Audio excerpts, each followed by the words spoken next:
So welcome everyone to our Energy Stewardship webinar. We are Michigan Interfaith Power and Light, and we're delighted to be co-hosting this in partnership with the Michigan Conference United Church of Christ.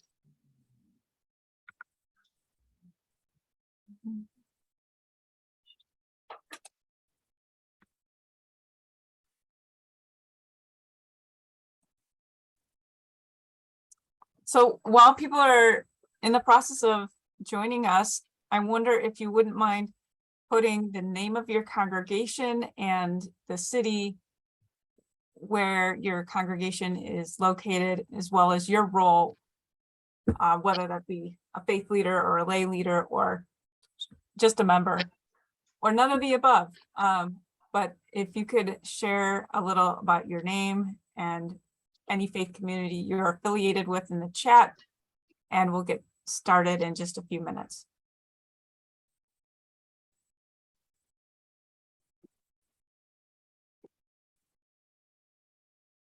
Welcome, Matt. Thank you for being here. And Deborah and Kathy. Great.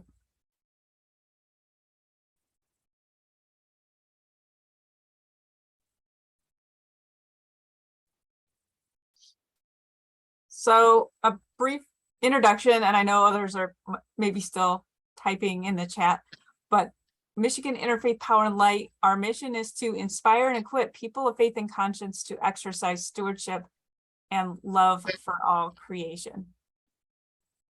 We represent over 300 member congregations across the state of Michigan that include 30 faith traditions and denominations, from the Upper Peninsula to Southeast Michigan to West Michigan and everywhere in between.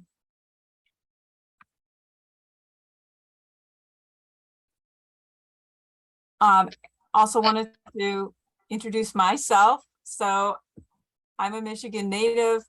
I grew up in the Ann Arbor area, and we were very close to University of Michigan campus. So my father would take us to presentations, and an Earth Day 1990, which was the 20-year anniversary of Earth Day, there was a speaker named Barry Commoner who spoke so passionately about the environment. And that's when I decided that I wanted to be involved and do that for the rest of my life. I was just in junior high, but that set the course for me to get involved in learning about the environment. And I went to the University of Michigan School for Environment and Sustainability. I've been with Michigan Interfaith Power and Light since 2016. So a few logistics: we will email the slides and the recording. And this is a conversation. So although I'll be doing some of the talking, I really would invite you to participate in this conversation, and let's make it interactive, because ultimately this is only as valuable as it's applicable to you in your life and in your congregational life. So you can go on mute, but please unmute yourself to ask a question. Feel free to jump in, or you can write your questions in the chat. So we'll be covering these 4 topics: creating a context for why are we talking about climate, and then how is climate specifically relevant in a more moral and spiritual context.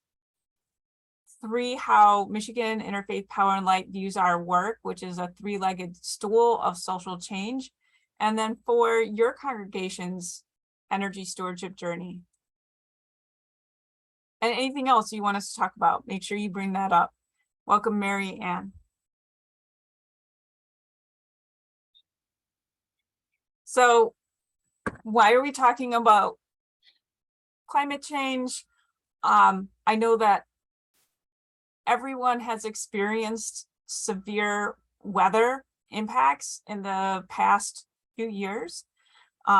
Flooding is something that has happened in Michigan, and in all parts of the country. This picture is from a Detroit resident from the floods of last year. And obviously these have impacts not just on our environment, but really in people's lives losing mementos and thousands, if not millions of dollars of losses. So we do know about climate impacts in Michigan, that temperatures have increased 2 to 3 degrees Fahrenheit in the last few years. Metro Detroit has seen two 500-year floods in the last 7 years. And this is all being compounded by infrastructure disinvestment, poverty, COVID-19, and respiratory disease that are intensified by extreme temperatures and other weather-related occurrences.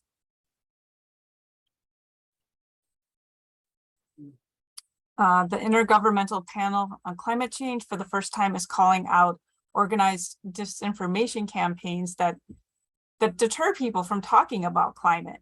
So a large majority of people in the United States are concerned, over 72%, but only 35% of us are really talking about it. So which country produces the most oil? That would be the United States, believe it or not. We are #1, and not so much in a great way as far as climate impacts goes. So we can and should reduce our carbon footprints, but that alone is not enough. We also need to expand our ecological imaginations to envision a different world and to imagine bigger ways to make change. This is a quote from the former dean of the Yale School of Forestry, Gus Spath. He's very outspoken on the environment. I'm wondering if one of you would volunteer to read this quote.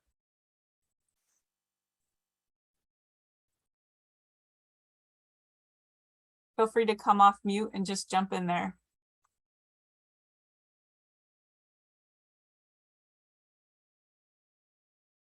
Deborah, it looks like you're talking, but you're on mute. Am I unmuted? Yes. I can read it if you want. Wonderful. Okay, I used to think the top environmental problems were biodiversity loss, ecosystems collapse, and climate change. I thought that with 30 years of good science, we could address those problems. But I was wrong. The top environmental problems are selfishness, greed, and apathy. And to deal with those, we need a spiritual and cultural transformation. And we scientists don't know how to do it. Beautiful. Thank you so much. And social science shows that when people learn about our climate emergency and are given small ways to take action, they're clearly not commensurate with the unfolding crisis. They become discouraged and less likely to act. So when the problem seems so overwhelming that whatever I can do as an individual is clearly pales in comparison to the problem, then maybe I just don't do anything. Maybe I become apathetic. And so this has been a lot of the reaction. The world is on fire, so I'll shop with a canvas tote bag. How can we as people of faith and conscience think beyond that? So the United Church of Christ has a lot to say in this regard in its environmental justice ministries. And really the UCCs have been leading the charge since the civil rights era on thinking about environment, the connects between how we care for the environment and how we care for the most vulnerable. Here's the Creation Justice Covenant. In affirming the divine gifts of creation and in affirming our connection to God, each other, and the world around us, we unconditionally commit ourselves as individuals and as a congregation to the intertwined responsibilities of caring for creation and seeking justice for the oppressed. With purposeful resolve, we commit ourselves with an awareness of how the abuses of creation inevitably cause human suffering, and how factors such as race, class, and global inequality inevitably cause some to suffer more than others. Furthermore, as humanity confronts the current and future crisis of damage to our climate, we commit ourselves with an urgent sense of calling. We desire that these deeply felt commitments be reflected in all the dimensions of our congregation's life. We desire that we launch ourselves beyond the walls of this church to make good on our promises to God and our Creator, to Jesus, the Redeemer of creation, and to the Holy Spirit, the sustainer of creation. I'm not going to read through all of these, but the Creation Justice Council has outlined several areas for congregations to focus on and bring creation care into their congregational lives. So what are people of faith and conscience uniquely poised to bring to this issue and to this conversation? Does anyone want to hazard a guess? I can hazard a guess. One of the things that we bring to it is a biblical background of how God said that his creation, not just people, but his entire creation was very good. And also how he asked us to be stewards, and the unpacking of that word stewards, to be caring for creation as God cares for his creation. I think we bring some strong biblical truths to this. Right. Great. Thank you, Deborah.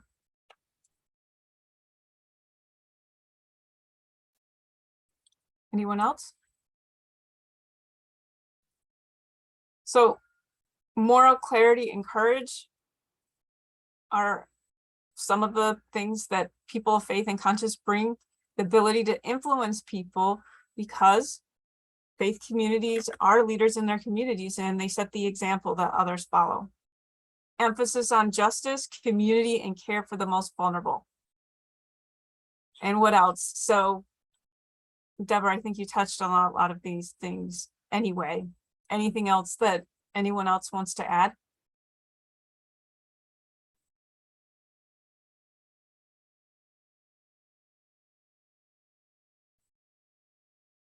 So I'm just sharing this as an example. There are groups that have conversations. This is a group my executive director is a part of that is bringing light to some what otherwise could be some pretty dark days.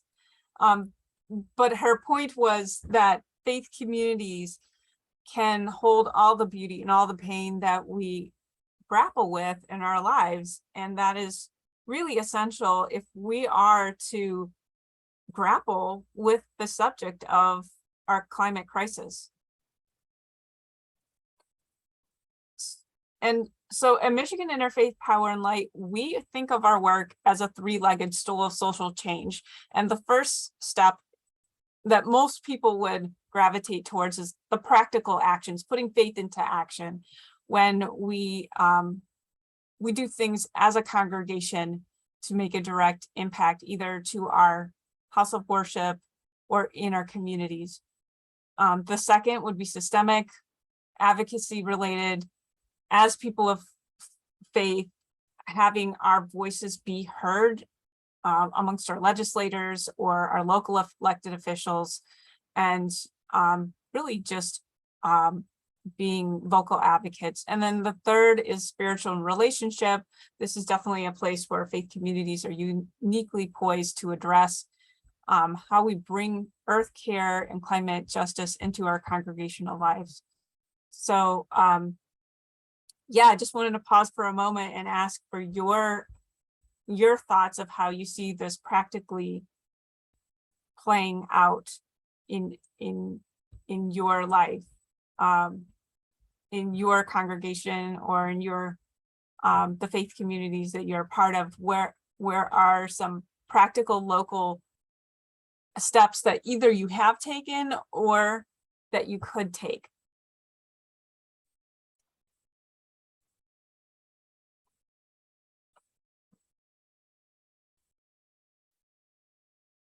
Go ahead, Marianne, or if you, I'm not sure how to unmute you, but please go ahead. Yeah, thanks. I did, yeah.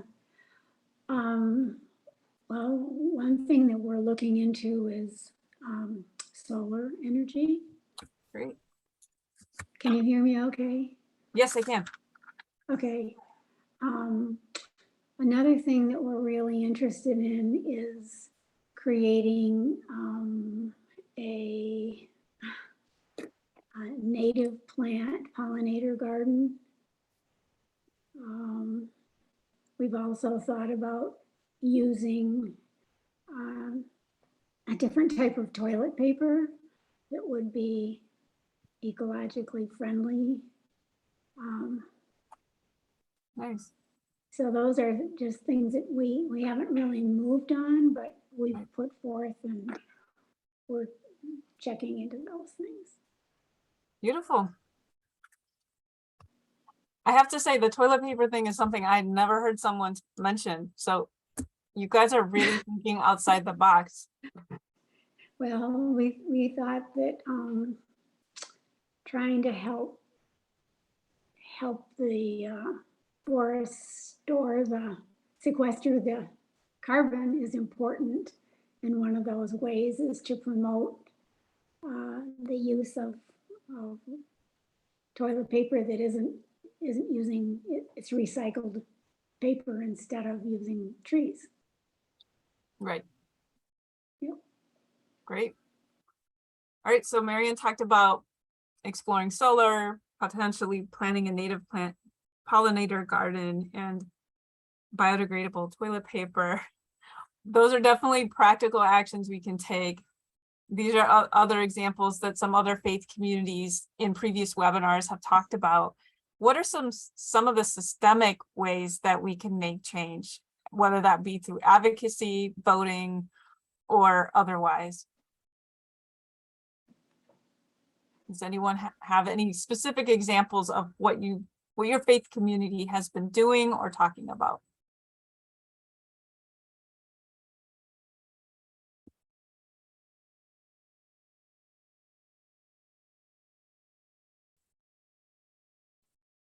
So some ideas, bigger picture, thinking about the price of gas, telling people about the changes we're making. These came up, modeling. And then the third leg of the stool is spiritual and relationship based. How are we bringing earth care and climate justice into our congregational lives? Anyone has suggestions of things you've done or things that you would like to offer that others could think about or that you could think about?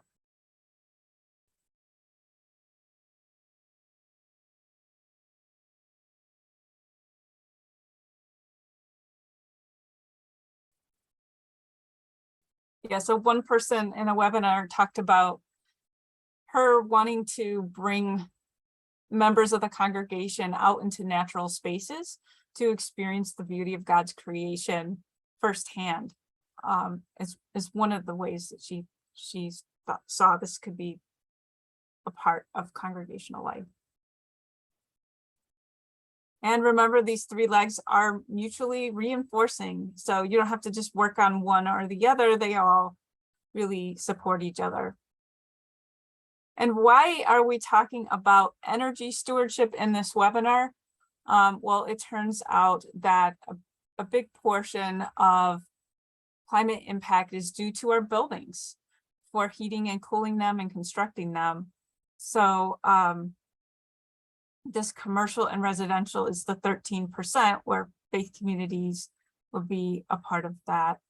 So I want to share some inspiring examples, or at least they're inspiring to me, I hope to you, of United Church of Christ congregations who are really putting faith into action. So the first is Haslett Community Church. They are located in Haslett, just outside of Lansing, and they installed solar panels that was inspired by a Green Team member who passed away. Actually, they named the project, the Joyce Bartels project, after that member, and the congregation raised all the funds to install the panels themselves. David Arnosti, who spearheaded that project, he's actually serves on our board of directors, and he is still active in what's called the Capital Area Chapter of Michigan IPL. So convening faith communities in the Lansing area to continue thinking about ways to be green. But what I wanted to mention is that David informed us that because of all of the LED lighting improvements to the church and, you know, reducing how much energy they need and then offsetting what they do need with the solar energy generated, they are saving about $3,000 a year on their electric bill. Those savings are going directly into the Haslett Community Food Pantry that the church houses. It's the only food pantry in the community. And it uses a lot of energy because of the refrigerators to keep the food at the pantry. So these savings are going directly back into the community, which is something that faith communities, again, are uniquely poised to every dollar that a faith community saves is going directly back into the community through your missions and ministry. And that's part of why this is so valuable on both the community level as well as on a global scale. And then Edgewood United Church of Christ is so inspiring. Their green team is currently in discussion about becoming a net zero congregation. They are really at the leading edge. They're the first in the state, at least that I'm aware of, to be embarking upon that journey. So it's very inspiring. They've already, of course, done just about everything they can do with energy efficiency through HVAC and lighting upgrades, as well as installing solar. And now they're looking at how do they transition away from having to use energy, any energy at all. So this is what their green team is doing just outside of Lansing. So what are some things that your faith community, and by the way, I'm just showing some examples we're aware of. Definitely would love to hear from you of inspiring things that your faith community is embarking upon. So feel free to jump in and interrupt or put that in the chat if you'd like to share that. But I wanted to let you know, if you're sitting here thinking, well, we're doing some of these things, but how do we do more? One of the things you can do off the bat is sign up for the free utility programs that almost all utilities in the state offer. So we partner with Consumers Energy on one of them, and that's mostly because Consumers Energy is virtually statewide, but we assist faith communities in getting a complimentary energy assessment walkthrough with a Consumers Energy advisor who's there to walk you through the sanctuary, the fellowship halls, the office areas, and identify energy saving opportunities. And in addition to that, you can be eligible for free upgrades that include things like programmable thermostats, hot water pipe wrap, and low flow faucet aerators for the kitchen and bathroom faucets, as well as there's a special program now that any nonprofit or house of worship can get an unlimited number of what are called TLEDs. TLEDs replace those long fluorescent lights that tend to get old and flicker and dim over time. And I would love to have Kate, I'd love to have you just say a few words, if you would, about AirNet Christ and what just happened this morning with your the contractor who came and installed the LEDs. Oh, well, it was nice. We got through Consumers Energy rebates. We got almost half off of the bulbs. The amount can vary. Just depends on the kind of bulbs that you're using. But in this case, they had done an energy assessment and they outlined that there were some light fixtures that needed to be switched over to take LEDs from fluorescents. So we got a quote. There wasn't nobody available in the church that was willing to get up on the ladder and do that overhead work. So I got a quote for the contractors to do it, and that work was done today. And it went very well, and there's a noticeable difference in the lighting, and we're very thankful. So that is what happened today, this morning. Thanks, Kate, for sharing that. Does that cover everything you wanted to know? Yeah. Okay.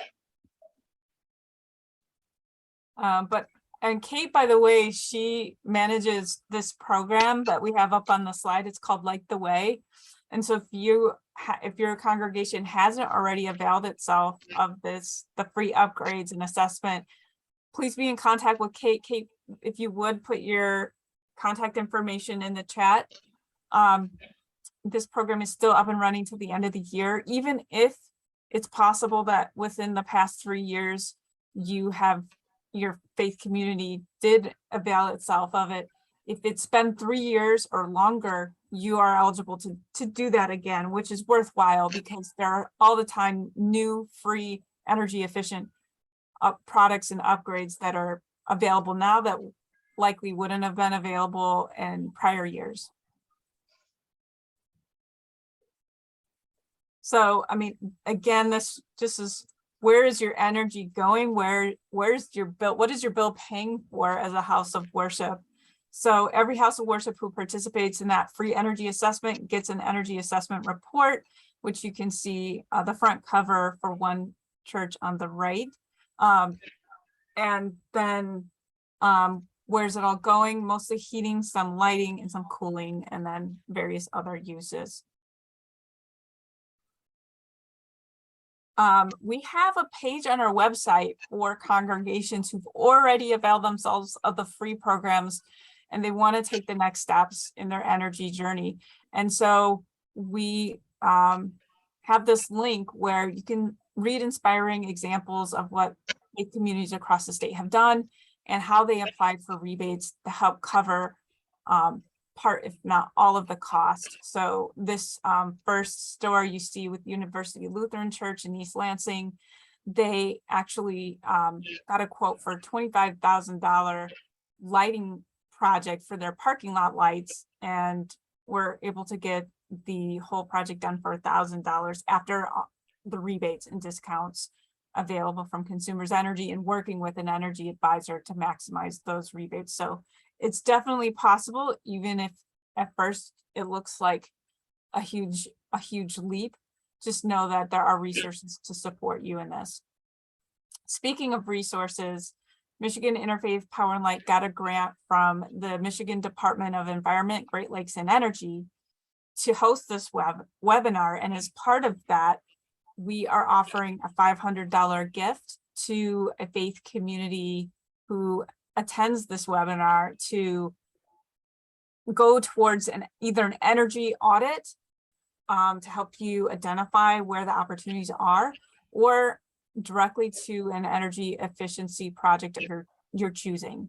So the way that we are planning to handle that is following this webinar, I'll send out an email that lists all the information that we would like from you, which is basically the name of your faith community and what the funds will go to, or how you plan to apply the three-legged stool in your congregational life, and get that to us by this Friday, the 23rd. And with that, we will notify you, select a winner, and notify you. I am always here. I'm an energy programs manager with Michigan Interfaith Power and Light. It's my privilege and honor to help faith communities navigate the many ways they can put practical faith into action. And so this is a link to my calendar. You can sign up directly for an appointment with me, or you can simply send me an email. Just reply to the email that I'll send out following this webinar. And then lastly, when we're thinking about resources, I want to just call out that we all already have all the resources we need within our communities. It takes a village, and all of us bring unique gifts to the team. So when you're thinking about how do you embark upon this energy stewardship journey, just realize that there are different people within your congregation who bring different skills that could be useful. So while you might be building a green team, or you might be building this ministry as part of an existing ministry, there could be people who have a finance background who could be helpful for having you work the numbers and seeing if and how it pencils out. There could be engineers, retired engineers who have the technical expertise to lend to your project. So just just keep that in mind as you're thinking about how to move forward with these ideas. And just bringing this back to the three-legged stool, just remembering all those three legs. It's not just about the projects we implement, it's also about how we bring earth stewardship into our thinking, into our congregational lives. And lastly, I wanted to, speaking of the three-legged stool and systemic change in terms of advocacy, I wanted to let you know that Michigan Interfaith Power and Light is one of 3 states in the country to be awarded a grant to participate in the Faith Climate Justice Voter Campaign. Is a campaign of the National Interfaith Power and Light. And it is basically to encourage people of faith to vote their values on climate. So encouraging getting out the vote. It is nonpartisan, but it is about going out to vote this November. And there's a link to the website. So please visit it. There's a voter reflection guide that's very useful, and a way to sign up to make the pledge to vote your faith values. And thank you very much. So I would at this point love to hear from you all. Reflections on the conversation we just had. How does what we talk about apply or not to what you're grappling with in your faith community, or what you'd like to see discussed?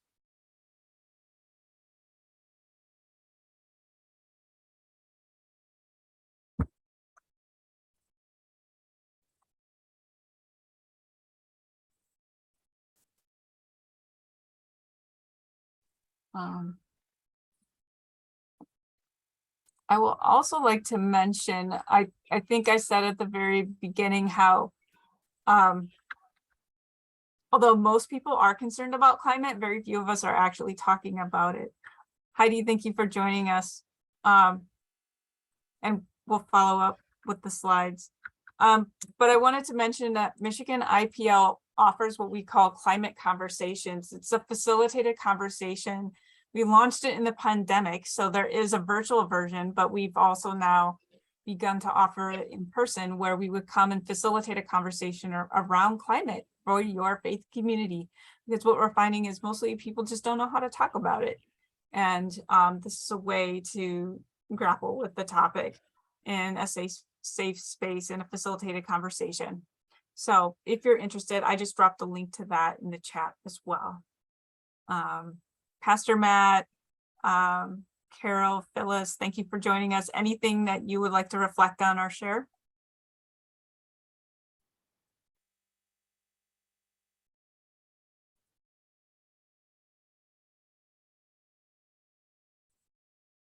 Great. Well, with that, like I said, I will follow up with an email so you will know how to apply for the $500 gift towards your faith community if it's of interest to you. And thank you, Pastor Matt, for the note in the chat.